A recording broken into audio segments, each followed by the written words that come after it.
You clicked because your home feels too small. Boxes in every corner. Closets that won't close. But here's what I found. The families who survived the Great Depression lived in homes half the size of yours, with twice the people, and never felt crowded. Not because they had less, because they knew something we forgot. I traced it to a stack of government bulletins nobody's opened in 90 years. Storage was never about space. It was a skill, a trained one. I spent 2 winters in the Agricultural Extension Archives, and one bulletin from 1933 stopped me cold. It listed 27 ways to store a household in a home with no closets. 27. And by the end of this, you'll have every one of them, including the last one, pulled from a Federal Writers Project interview recorded in 1938 that I almost walked right past. None of this costs money. That's the part that got me. Every method I'm about to show you uses what's already sitting in your house right now. Let me tell you how this started. I'll be honest with you. I thought it was junk. When I first pulled that 1933 bulletin from the Bureau of Home Economics, I figured it was old-fashioned nonsense, doilies and superstition. I was ready to put it back on the shelf. Then I read the first line. It said the average American farmhouse in 1930 stored the belongings of 6 people, a full year of food, and the tools of 2 trades, in less square footage than a modern 2-car garage. And it did it without a single thing we'd call storage furniture today. I sat with that.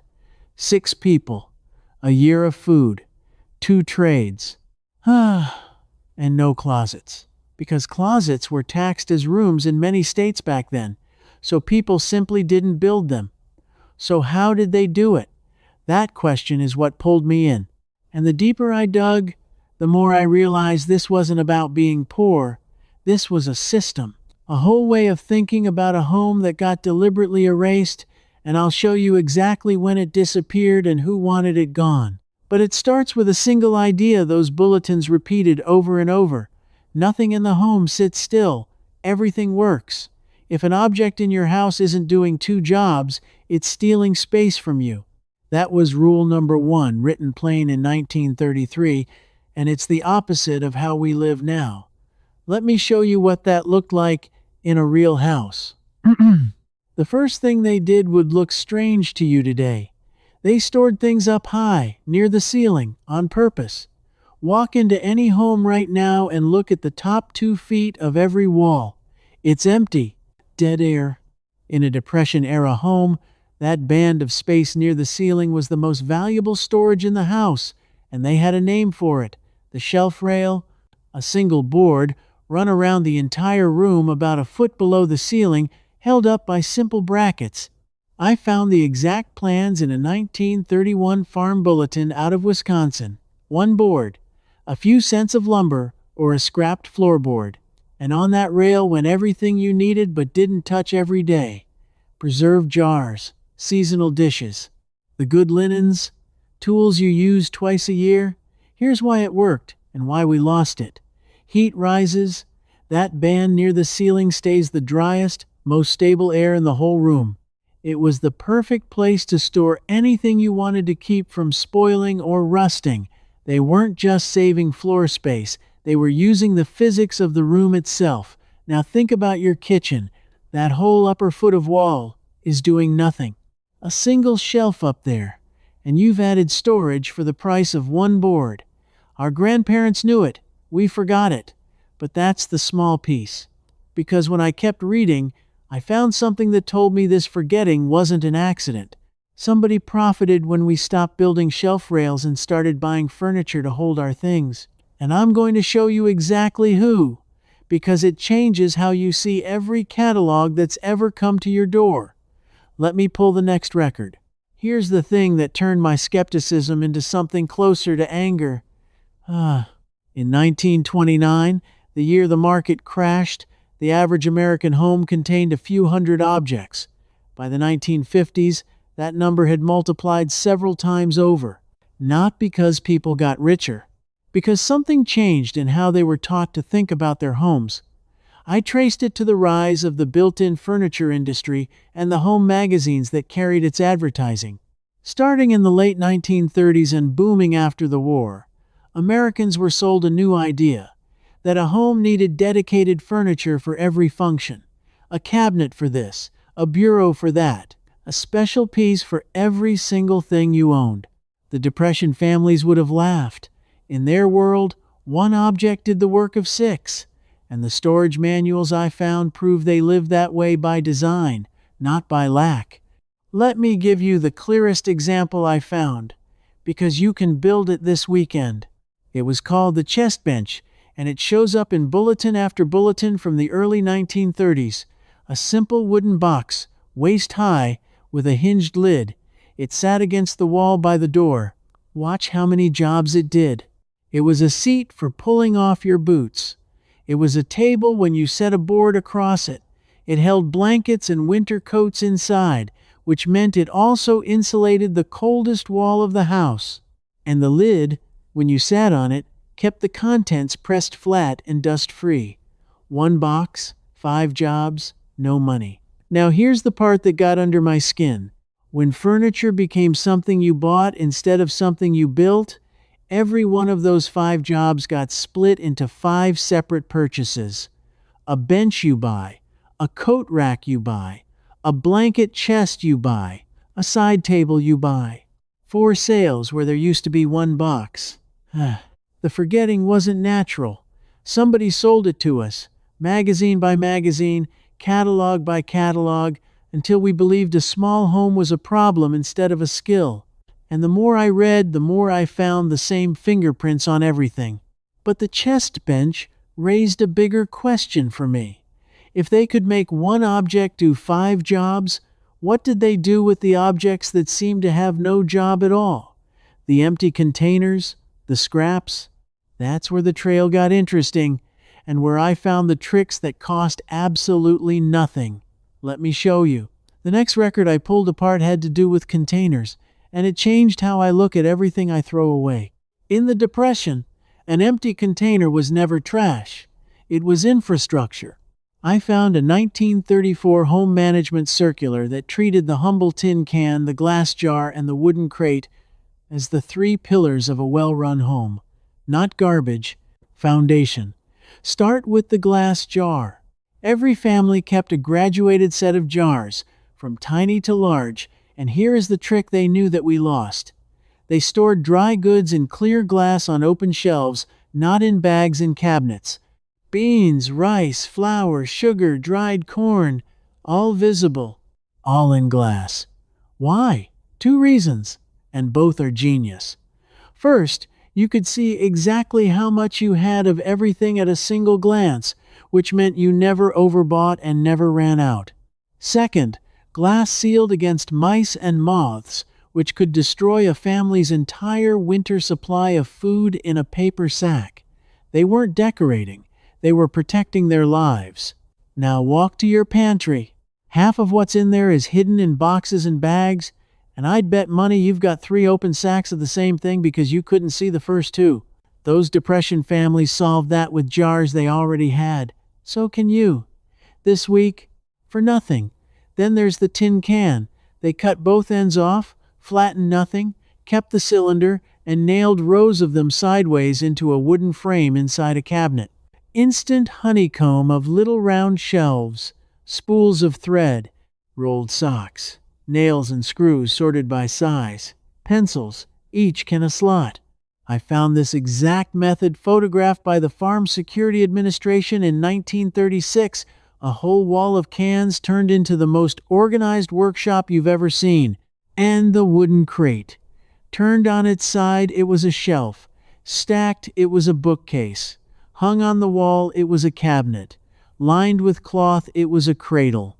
The orange crate especially became so useful that people wrote about furnishing entire rooms with nothing else. Here's the tension, though. Every one of these containers came free with something you bought. The jar held the store food, the can held the vegetables, the crate carried the fruit. Free packaging that families turned into a lifetime of storage. And that's exactly what changed. because somewhere along the line, packaging got designed to be thrown away on purpose so it couldn't be reused. And when I found the reason why, I understood the whole game. Let me tell you what I found. This is the part where I stopped thinking I was reading old household tips and started thinking I was reading evidence.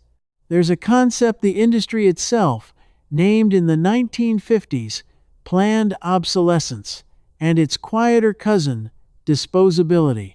I found trade writing from that era openly celebrating the shift from durable, reusable containers to single-use packaging. They said it plainly. A container that gets thrown away is a container that must be bought again. Now hold that against the Depression household. Their entire storage system was built on the opposite principle. Everything reused. Everything permanent. Everything working twice. A home that needed nothing new because it wasted nothing old. Do you see what happened? The storage skills weren't lost by accident. They were made obsolete on purpose, because a family that reuses a jar forever is a family that isn't buying storage bins forever. A home that stores itself is a home that doesn't need the store. I sat in that reading room and I felt something cold go down my spine. My own grandmother did every one of these things, and I used to think it was because she couldn't afford better. I had it backwards my whole life. She wasn't poor at organizing. She was rich in a skill I was never taught, because somebody made sure I wouldn't be. If this kind of buried history pulls at you the way it pulled at me, I want you to know I've gone much deeper into all of it in my book, Depression Proof. It covers not just storage, but the entire mindset these families use to run a household on almost nothing, and you can find it linked in the description below. The research behind what I'm about to show you next goes hand in hand with what's in those pages, so if you want the full picture, that's where to look. But here's where the records gave me hope again, because the skill didn't die. It was written down. Bulletin after bulletin, interview after interview. The Federal Writers Project sending people across the country in the 1930s to record how ordinary families ran their homes. It's all still there. It was just buried under 60 years of advertising telling us we needed more. And the deeper methods, the ones for people with nothing at all, those turned out to be the best of the whole collection. So let me turn to you now, directly. Maybe you're sitting there thinking this is fine for people with a house and a workshop and a truck to haul lumber. Maybe you're on a fixed income. Maybe you rent. Maybe you've got a small apartment and $40 to last the week and no way to build a bench or fill a wall with cans. I want you to hear me. The next part is the part I pulled out of the record specifically for you. Because the poorest families in the Depression, the ones who had truly nothing, the ones in one rented room, they had the sharpest tricks of all. And every single one cost $0. Here's the first. It's called vertical folding, and I found it described in a relief worker's notes from 1932. When you have no drawer space, you fold your clothes into small, firm rectangles and stand them up on their edge in a box or a drawer, side by side, like files in a cabinet. Not stacked flat. Standing up. Try it tonight with your shirts. When they stand on edge, you see every one at a glance. You pull one without disturbing the others, and you fit nearly twice as many in the same space. This idea got sold back to us a few years ago as a brand new organizing method with a fancy name and a book price. It was in a relief worker's notebook 90 years ago, free. Here's the second, for anyone in a rented room. The door is storage. A Depression family hung a cloth panel with sewn pockets on the back of every door, and behind that door went shoes, brushes, small tools, sewing supplies, letters, everything small that clutters a surface. You don't even need to sew. A row of cup hooks screwed into the back of a door, and the door becomes a wall of hanging storage that costs you $1 in hooks and nothing in floor space. Here's the third. And this one's my favorite because it's so simple, it feels like cheating. Under the bed was never dead space to these families. They stored flat things there in shallow boxes, but the trick was they raised the bed, set the bed legs up on bricks or on stacked wooden blocks, or on the very chest benches I told you about, and suddenly the space under the bed doubles. I found bed raising described as common practice, and the raised height also made the bed warmer because it lifted you off the cold floor, bricks under a bed, clothes standing on edge, hooks on a door. That's 3 methods, right now, this week, for almost nothing, and everyone came out of the homes of people who had less than you do. Nobody's too broke for this. That was the whole point. This knowledge was built by and for people with empty pockets. And here's the 4th for the fixed income folks, because I don't want to leave you short. The corner. Every room has 4 of them, and they're almost always wasted. The Depression home put a triangular shelf across the corner, up high, held by 2 nails in 2 walls. A corner shelf uses space that literally cannot be used any other way. Free space you already own and pay rent on and never touch. But all of this, everything I've shown you so far, was leading me toward one document, one interview, the one I almost walked past. And what's on it is the finale I promised you, the single method that ties the whole system together, and I have never seen it in any modern organizing book, video, or store. Let me show you what I found. It was late, and I was nearly done with a reel of Federal Writers Project interviews from 1938, oral histories taken from elderly homemakers across the rural South and Midwest. Most were about cooking and gardening. Then I hit one from a woman they recorded in Tennessee, and she described something her own mother had taught her, something she called the winter wall. I read it 3 times. Then I went looking to confirm it, and I found the same practice echoed in 2 agricultural bulletins from the 1920s. It was real, and it's the most complete storage idea I have ever come across. Here's what she described. In a small home, you choose the coldest exterior wall, usually the north wall, and you turn that entire wall into a living storage system that changes with the seasons. But the genius is in how it's layered, because it does 3 things at once. Against that cold wall, at floor level, went the root vegetables and the canned goods, because the cold kept them from spoiling. The wall itself was the refrigerator. No electricity, just physics, the same physics of the shelf rail used in reverse. Cold sinks and pools at the base of a north wall, and they used it. Above that, at chest height, went a row of what she called the working shelves, holding everything used daily, at the exact height where you don't bend or reach. And above that, near the ceiling, ran the shelf rail I told you about at the very beginning, holding the light, dry, seasonal things in the warm band of air. Do you see it? 1 wall, 3 climate zones. Cold at the bottom for food, neutral in the middle for daily goods, warm at the top for the things that must stay dry. She was using the natural temperature layers of the room as a filing system for her entire household. The wall sorted her belongings by the physics of heat, and it cost nothing but the shelves. I sat back when I understood it. This woman, or her mother, had worked out something that modern homes with all our technology completely ignore. We heat and cool every corner of our houses to the same temperature and then wonder why we need a separate refrigerator, a separate pantry, a separate closet, a separate everything. She needed none of it. Her wall did all 4 jobs by reading the room. And here's how you use it this weekend, even in a rented apartment. Find your coldest exterior wall, the one that feels cool to the palm in winter. Put your canned goods, your potatoes, your onions, your root vegetables low against that wall.